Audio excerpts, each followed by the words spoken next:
వెనుక 50,000 కోట్ల రూపాయల స్కామ్ను బీఆర్ఎస్ పార్టీ బయటపెట్టింది.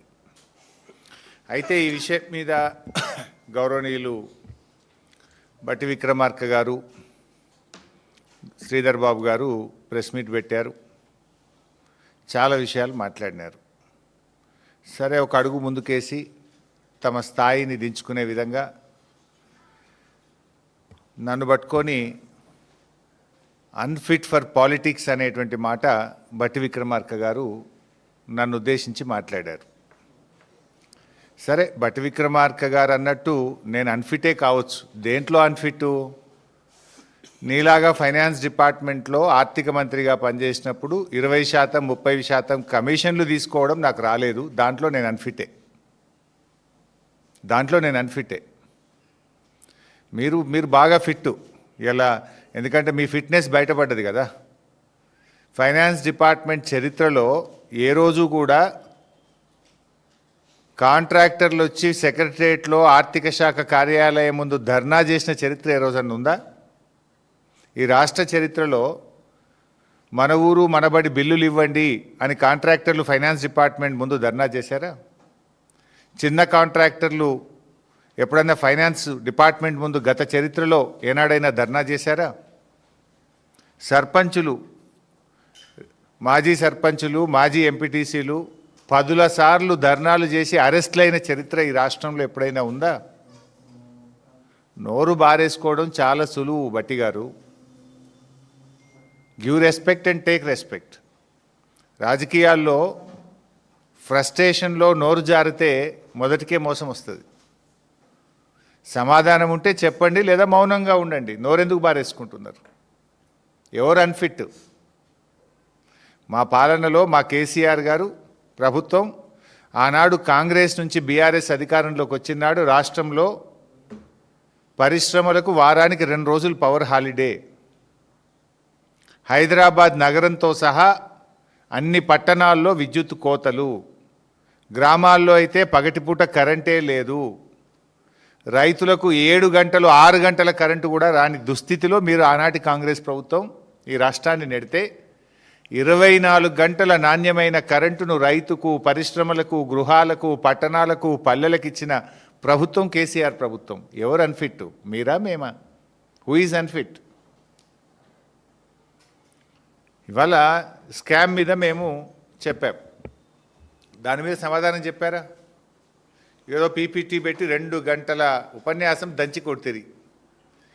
విద్యుత్ లోడ్ ఇంత పెరుగుతుంది, రాబోయే రోజుల్లో పవర్ డిమాండ్ ఇంత అందులో నువ్వు చెప్పేదండి 3వ తరగతి పిల్లాడినే చెప్తాడు. ప్రజలు పెరిగినా కొద్దీ, అవసరాలు పెరిగినా కొద్దీ, టెక్నాలజీ పెరిగినా కొద్దీ విద్యుత్ పెరుగుతూనే ఉంటుంది అవసరం. What is new in that? దానికి పెద్ద పీపీటీ ఎందుకు నువ్వు? ఇప్పుడు సింపుల్ క్యాబినెట్ మీటింగ్ తర్వాత స్వయంగా క్యాబినెట్ బ్రీఫింగ్లో మంత్రులే చెప్పారు, రాష్ట్రంలో రామగుండం, మక్తల్, పాల్వంచలో 3 థర్మల్ విద్యుత్ కేంద్రాలు నెలకొల్పుతాం. కావాలంటే వీడియో కూడా చూపిస్తాను, అక్కడ వీడియో కూడా ఉంది. క్యాబినెట్ బ్రీఫింగ్లో మీరే చెప్పారు. మొన్న మేము ప్రశ్నించగానే తత్త అంటారు. లే మక్తల్ కాదు మక్తల వేరే పెడతాము అని 2 రోజుల్లోనే మాట మార్చినటువంటి చరిత్ర మీది. అట్లా క్యాబినెట్లో మాట్లాడిన దానికి, క్యాబినెట్ బ్రీఫింగ్లో చెప్పిన దానికి భిన్నంగా 2 రోజుల్లో ఉప ముఖ్యమంత్రి గారు, మంత్రి గారు ఆ పీపీటీ ప్రజెంటేషన్ తర్వాత విలేకరులు అడిగిన ప్రశ్నకు మాట దాటవేసిండ్రు. లేదు మక్తల్ అట్లా కాదు అని మాట మార్చిండ్రు. ఇంకో మాట మంత్రి గారు నిన్న ఏమంటాడు, ఇంక ఏడబై మేము టెండర్లే విలువపోతేమి, ఖర్చే పెట్టకపోతేమి, పైసలు ఖర్చు కాకముందే అవినీతి అయిందంటారా అంటుండు. మరి మీరు ఆనాడు కాళేశ్వరం ప్రాజెక్టులో 84,000 కోట్లు కూడా ఖర్చు కాకముందే 1,00,000 కోట్ల అవినీతి జరిగిందని మీ రాహుల్ గాంధీ నుంచి మొదలుకుంటే మీ దాకా గల్లీకి పోయి చెప్పింది కదా. ఇవాళకి కూడా చెప్తున్నారు కదా, ఖర్చు అయిందే 84,000 కోట్లు దాటపోతే 1,00,000 కోట్ల అవినీతి జరిగిందని ఆనాడు అడ్డగోలుగా మాట్లాడినందుకు ముందు క్షమాపణ చెప్పండి. ఇవాళ మేమన్నది 50,000 కోట్ల అవినీతికి మీరు శ్రీకారం చుట్టారు. ఏ రూపాయి ఖర్చు లేకుండా, రూపాయి రాష్ట్ర ప్రభుత్వ పెట్టుబడి లేకుండా అప్పులు లేకుండా, అప్పుల మీద వడ్డీలు లేకుండా మీరు ప్రతిపాదించిన రామగుండం థర్మల్ పవర్ స్టేషన్ కంటే కూడా తక్కువ ధరకే ఎన్టీపీసీ కరెంట్ ఇస్తుండగా ఈ అప్పులెందుకు, ఈ పెట్టుబడి ఎందుకు, ఈ ధర ఎక్కువ పెట్టి కరెంటు కొనుడెందుకు అని మేము సూటిగా ప్రశ్న వేశాం. దానికి సమాధానం ఇచ్చారా మీరు? You have no answer. మేము అడిగిన ప్రశ్నకి ఇవాళ సూటిగా మీరు సమాధానం చెప్పలేదు. నేను మళ్ళీ ఒక్కసారి రాష్ట్ర ప్రజలకు చెప్పే ప్రయత్నం చేస్తున్నాను, ఎందుకంటే ఈ భారం రాష్ట్ర ప్రజల మీద పడుతుంది. మీరు చేసే తప్పులు వచ్చే 25 ఏళ్ల పాటు ఈ రాష్ట్ర ప్రజలు మోయవలసి వస్తుంది. నువ్వు ఇవాళ ఉంటావు, రేపు పోతావు, నువ్వు పర్మనెంట్ కాదు. రాష్ట్రం పర్మనెంటు, ఈ రాష్ట్ర ప్రజలు పర్మనెంటు. నువ్వు చేసే అప్పు, నువ్వు చేసే తప్పుల భారం ఈ రాష్ట్ర ప్రజలు మోయవలసి వస్తుంది. నేను చెప్తున్నది డాక్యుమెంటల్ ఎవిడెన్స్తో చెప్తా ఉన్నా. మీరు ఆల్ పార్టీ మీటింగ్ పిలవండి, నేను వచ్చి ప్రూవ్ చేస్తా. చర్చకు రండి, లేదా మీరు పిలిస్తే నేను వస్తా. ఆధారాలతో సహా నేను రుజువు చేయడానికి సిద్ధం. నేను సొల్లు మాట్లాడతలేను, సూటిగా మాట్లాడుతున్నా. మీలాగా అన్ఫిట్ ఫర్ పాలిటిక్స్ అని వేక్ కామెంట్స్ అసలే చేయను. ఎందుకు ఈ మాట అంటున్నంటే, ఇలా రాష్ట్ర విభజన చట్టంలో భాగంగా ఆనాడు పార్లమెంటు, కేంద్ర ప్రభుత్వము తెలంగాణకు 4000 మెగావాట్ల డెడికేటెడ్ పవర్ ప్లాంట్ కట్టి ఇవ్వాలని చట్టం చేసింది. దాని ప్రకారం ఎన్టీపీసీ 4000 మెగావాట్లతో ప్లాంట్ నిర్మించింది. ఆనాడు బీఆర్ఎస్ ప్రభుత్వం ఉన్నప్పుడు 1600 మెగావాట్ల ఉత్పత్తి వస్తే బీఆర్ఎస్ అగ్రిమెంట్ చేసుకున్నది, 1600 తీసుకున్నది. కాంగ్రెస్ ప్రభుత్వం వచ్చిన తర్వాత ఎన్టీపీసీ మరో 2400 మెగావాట్ల విద్యుత్ ఉత్పత్తి తయారవుతుంది, దయచేసి మీరు పీపీఏ తీసుకోండి, ఈ కరెంటు తీసుకోండి అని ఎన్టీపీసీ మీకు ఉత్తరం రాసింది నిజమా కాదా చెప్పు. ఒక్కసారి కాదు 3 సార్లు ఎన్టీపీసీ ఉత్తరం రాసింది నిజమా అబద్ధమా సమాధానం చెప్పండి. ఎన్టీపీసీ సీఎండీ నేరుగా హైదరాబాద్కు వచ్చి ముఖ్యమంత్రి గారిని, భట్టి గారిని కలిసింది నిజమా అబద్ధమా చెప్పండి. ఆయన వచ్చి ఇది మీకోసమే ప్లాంట్ కట్టాము, ఈ 2400 మెగావాట్ల కరెంటు తయారవుతుంది, మీరు అగ్రిమెంట్ చేసుకోండి, ఈ కరెంటు తీసుకోండి అన్నాడు కదా. అంటే మీరేం చేసిండ్రు? 2400లో 800 చాలు, ఈ 1600 మెగావాట్లు మాకు అవసరం లేదు అన్నారు. అనడమే కాదు, రాష్ట్ర ముఖ్యమంత్రి రేవంత్ రెడ్డి అసెంబ్లీలో మాట్లాడుతూ బయట 5 రూపాయలకు 4 రూపాయలకే దొరుకుతుంది, మేమంతా గ్రీన్ ఎనర్జీ చేస్తాము, థర్మల్ పవర్ తగ్గిస్తాము అని ఆ రోజు చెప్పారు. ఇవి నేనేం ఉత్తగా చెప్తలేను. ఇది కాంగ్రెస్ ప్రభుత్వం అసెంబ్లీలో పెట్టినటువంటి తెలంగాణ స్టేట్ పవర్ సెక్టార్ మీద white paper on power sector. ఇది కాంగ్రెస్ ప్రభుత్వం అసెంబ్లీలో పెట్టిన డాక్యుమెంట్. ఇది శాసనసభకు చెప్పిన మాట. ఇందులో ఏం చెప్పారు శాసనసభకు చెప్పినప్పుడు? పేజ్ నెంబర్ 6లో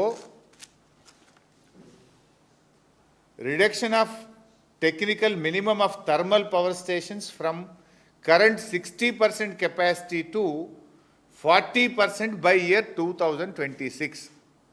ఈనాడు థర్మల్ విద్యుత్ ఉత్పత్తి రాష్ట్రంలో 60% ఉంది, 2026 నాటికి 40% తగ్గించుకుంటాము అని మీ కాంగ్రెస్ ప్రభుత్వం, మీరు భట్టి విక్రమార్క గారే ఇది అసెంబ్లీలో పెట్టిన డాక్యుమెంట్.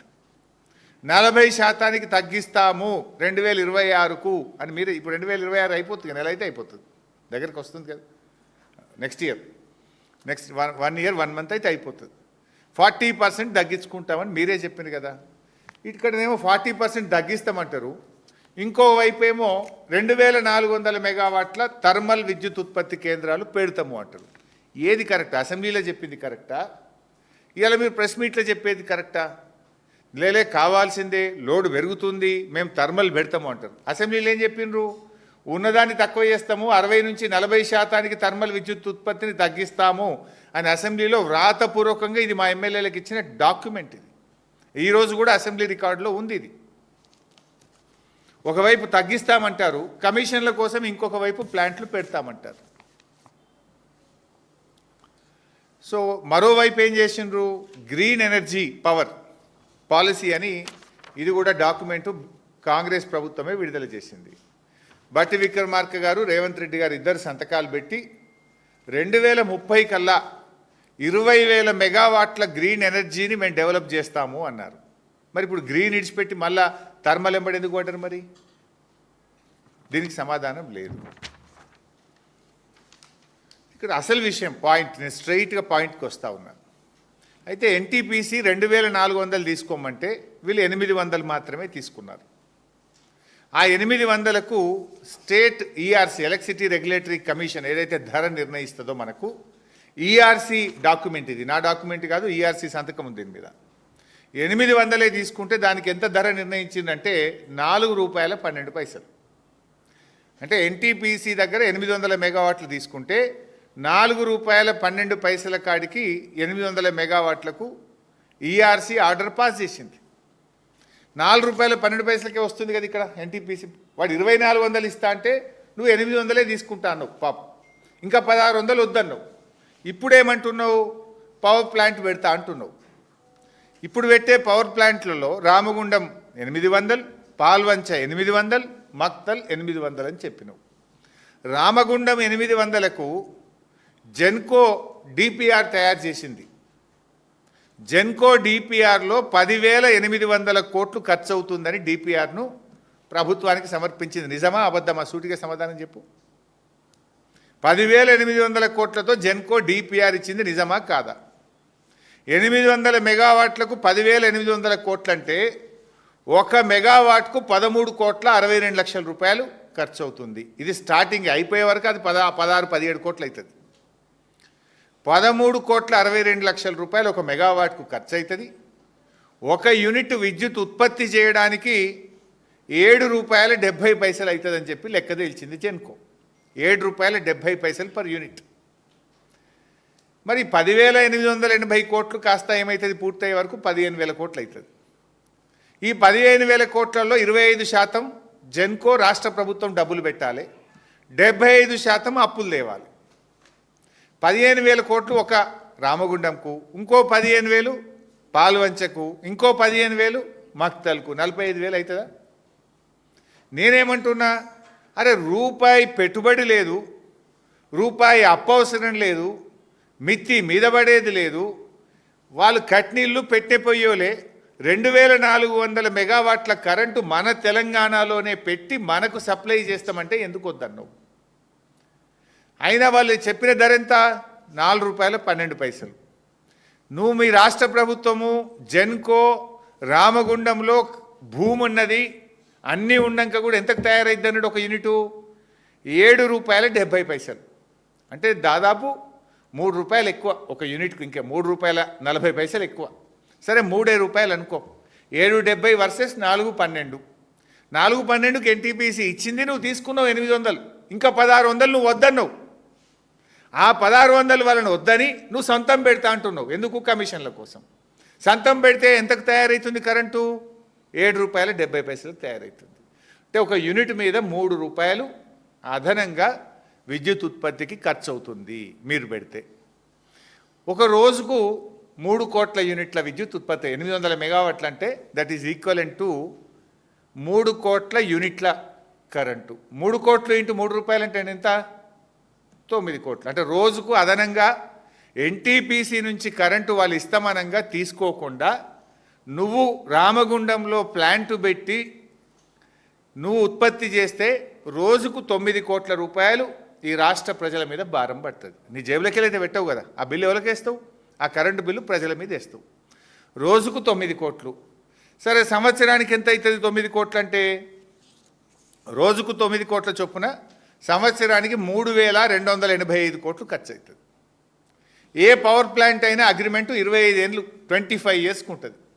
అంటే 25 ఏళ్లకు సంవత్సరానికి 3,285 కోట్ల రూపాయల చొప్పున లెక్క పెడితే 82,000 కోట్ల రూపాయల అదనం భారం ఈ రాష్ట్ర ప్రజల మీద పడబోతుంది.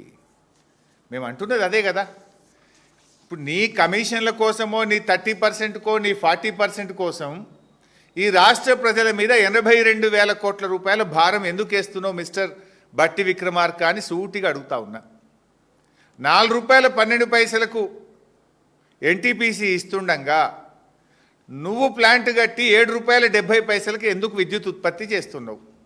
ఒక దిక్కు పైసలు లేవు, అప్పుల కోసం పోతే చెప్పులు ఎత్తుకపోయినట్లక చూస్తున్నాడు అంటాడు నీ ముఖ్యమంత్రి.